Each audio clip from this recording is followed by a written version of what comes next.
Hey everyone, welcome to Tuesday Treadmill Talks. I'm Jeremy, and it's been a while since I did a Tuesday Treadmill Talks. Just got done running a little errand to get some cleaning supplies. Got to clean the apartment today. We'll talk about that on the drive back. Gotta get my keys from my girlfriend so I can actually get into the building. So I feel comfortable talking about this now because they moved out. So I live in a 4-bedroom flat. I mean, for a while there, I was living with like 11 people, but most of them got evicted because at this place, you're not supposed to share rooms, let alone have children, teenagers sharing rooms with adults. That's severely frowned upon. So people had to get moved out. So we were back to 4 people. Two of those people were a couple that, were having some problems. Shit happens. It's been very stressful lately. They had to go through a lot of stress with living with everyone, but there's some domestic violence. And he hit her in front of my girlfriend and me, and I'm not gonna let that lie. So we got the police involved. We let leasing know they got evicted. They had to fucking leave Sunday, and they've been a giant pain in the ass this whole time. It's been really difficult being with them. And so they're gone. But the leasing office came by and was like, hey, we're going to be in your apartment the next couple days. We're doing a full inspection. Here you go. And I'm like, oh, fuck. Gotta go clean the apartment because it looks like a fucking tornado hit my bedroom. Yeah. It looks awful. We are hitting rush hour traffic. Someone's going to be begging for money.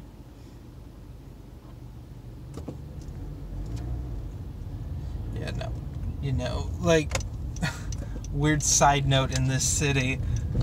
Not only do the homeless beg for money, but Salvation Army sends people out on the streets to beg for money all day, times of the year. And it's fucking ridiculous. They're more obnoxious about it than the homeless. I mean, the fucking homeless I feel sort of bad for. But, these people, I'm like, get the fuck out of here. You get enough fucking money from people. I mean, you're a fucking corporation, for fuck's sake. Get the fuck out of here. You need some money? Why don't your CEOs take a fucking pay cut? Goddamn dickbags. Was shitty tactic. But, yeah, so my girlfriend and I are going to end up cleaning for pretty much all of tonight. Just cleaning up my room. I'm going to start as soon as I get back. But I wanted to get a Tuesday Treadmill Talks out there to talk about what I've been reading. Because I've actually gotten through a couple books recently, back in the Legends universe.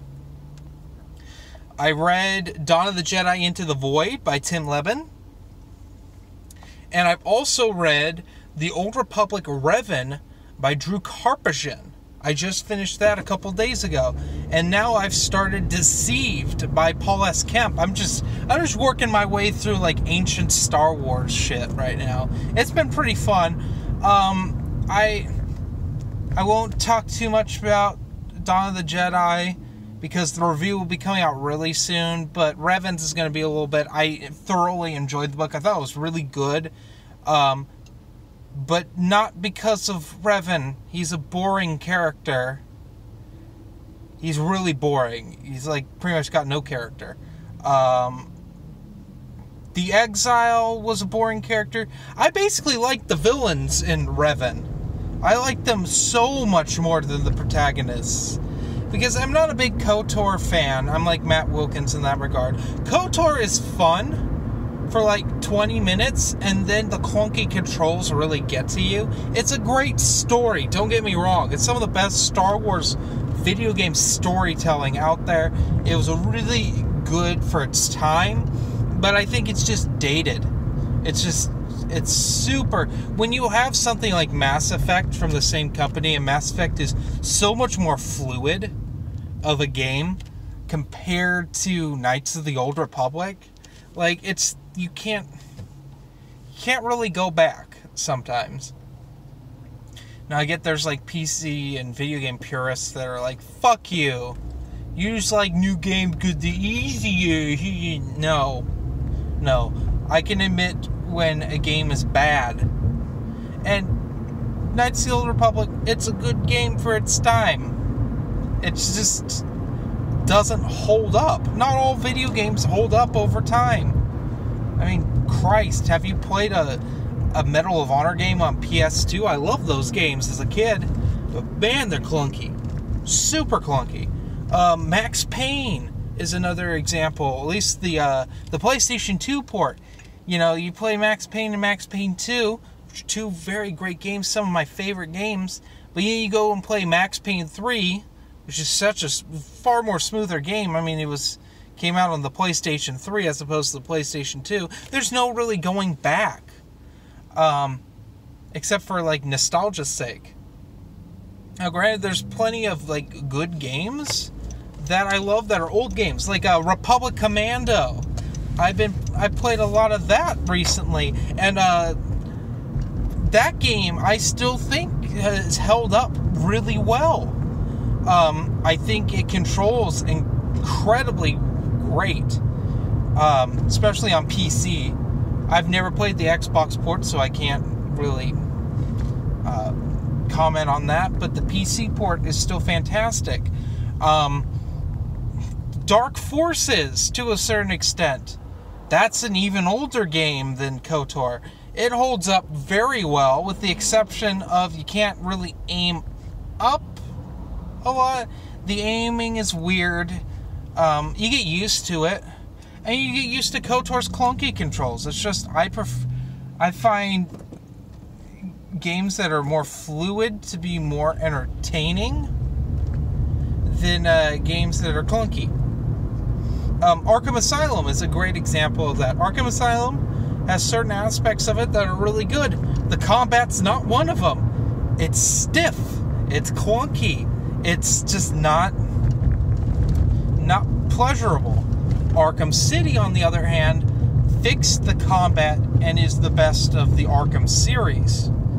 Arkham Origin is like a slippery, it's like Batman's on ice and has soap on it on top of it, and you just slide around a whole bunch. You can get used to it, but it takes a while. It's a learning curve. And then Arkham Knight's just garbage. Garbage, unfinished game. Don't play Arkham Knight.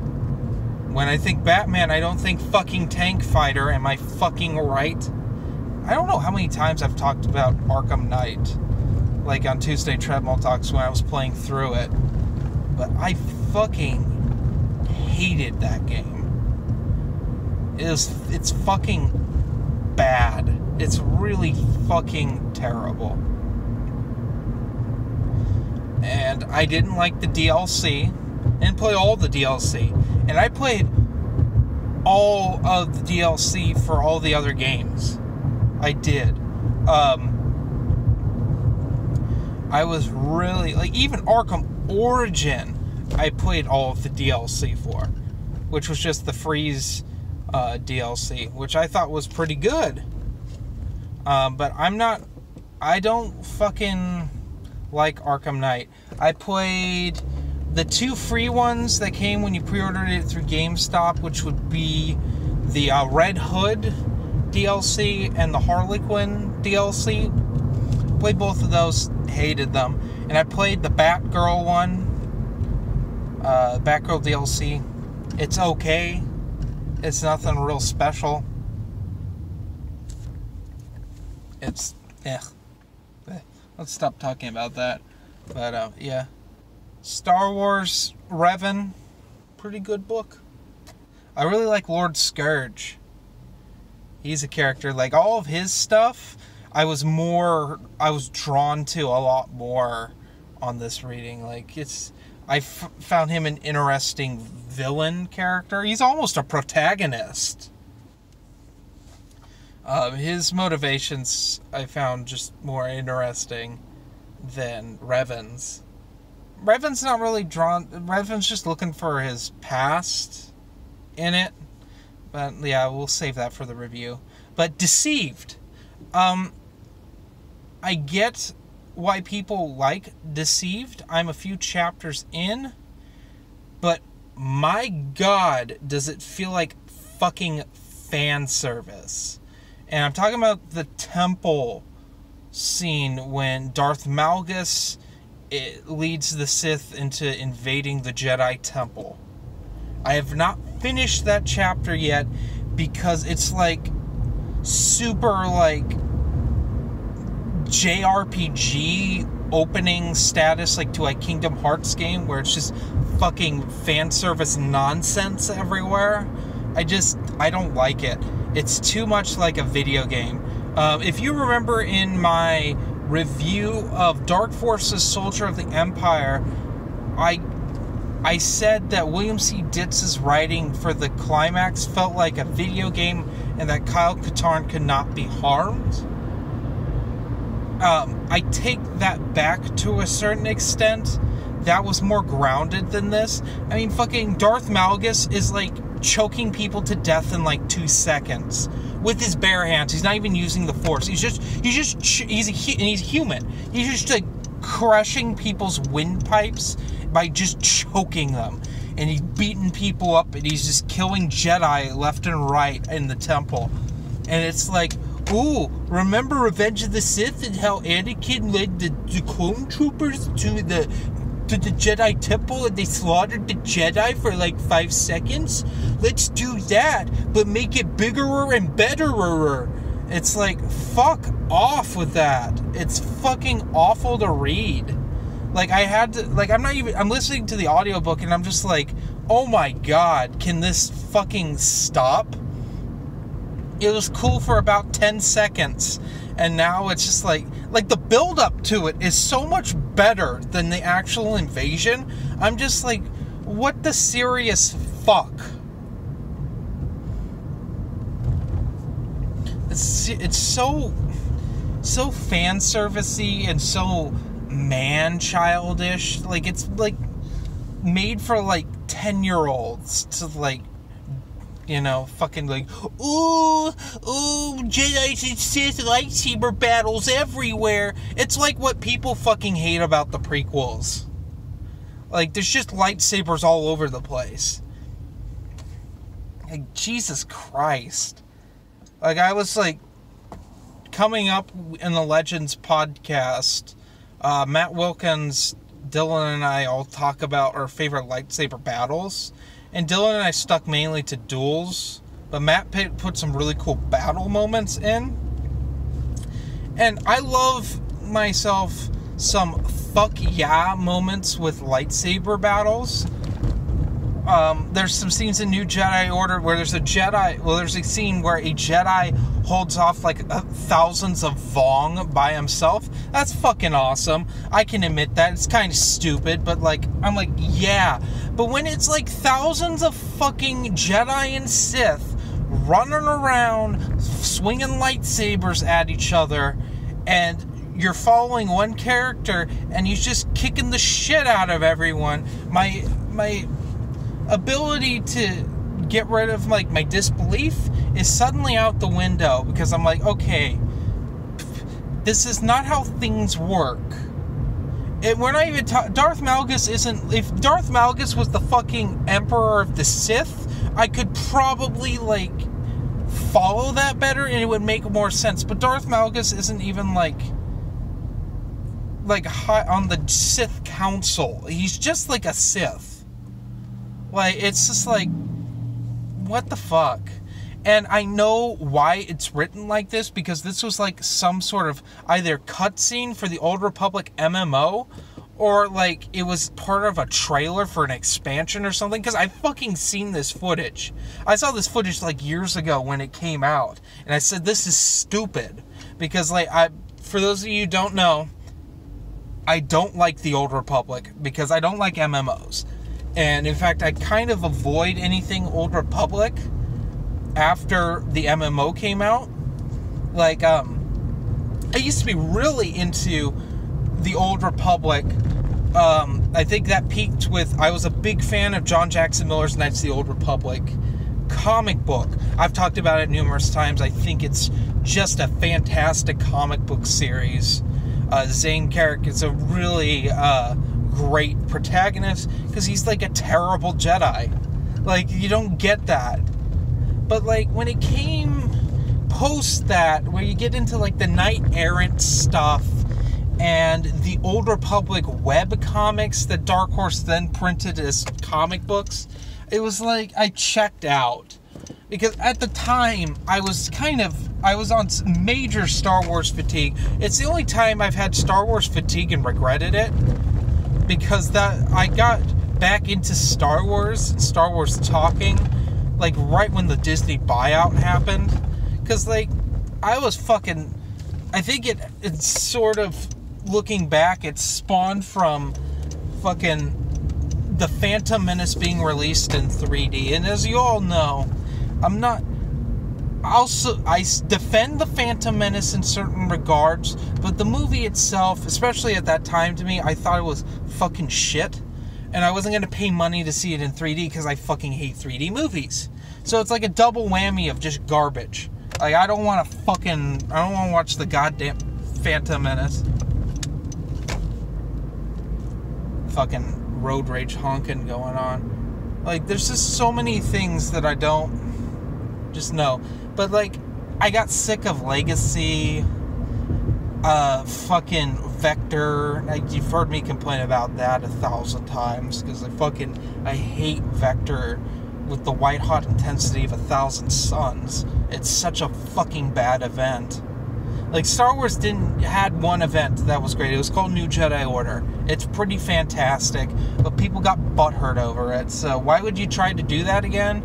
Well, I don't know. I guess they just decided they were going to have a cross-through event. It's an interesting concept on paper, but like, when you read it, it's got a really solid beginning. I won't give it credit. That's like the worst arc of Knights of the Old Republic besides the Knights of the Old Republic War. Like, they're on par, is just not good. Dark Times was a shit one. Rebellion, that's how that series ended? What the fuck? And then that led to the Brian Wood Star Wars, which is just fucking trash. I like Brian Wood. Brian Wood to me is like 50-50. He's for those of you who are familiar with comics, Brian K. Vaughan as well. The two, Brian Wood and Brian K. Vaughan, to me, they can write some fantastic stuff, but they also write fucking garbage. It's like, there's no in between with these two. It's like, it's either, oh fuck yeah, that's fucking awesome, nerd boner, or it's like, oh, this is fucking poopy trash. Like, get that shit out of here. So going back, like, I read some of the Old Republic comic. I hated it. The webcomic. Knight Errant is boring as shit. It's just boring. And so, like, it's only been recently where I just decided, well, I'm going to read through Dawn of the Jedi. Because I don't mind Dawn of the Jedi. It had some potential. It just never made it. The potential was never realized until it was too late. And I'm going to read through what I haven't read of Old Republic, which is mainly the novels. The only Old Republic novel I've read, well, besides Revan, which I just finished reading, was Red Harvest. So, there aren't that many novels. I've read all of the comics, so I'm just, with the exception of End of Knight Errant and End of the Old Republic comic. So, yeah. Anyway, that's this Tuesday Treadmill Talks. I'll see ya maybe next week.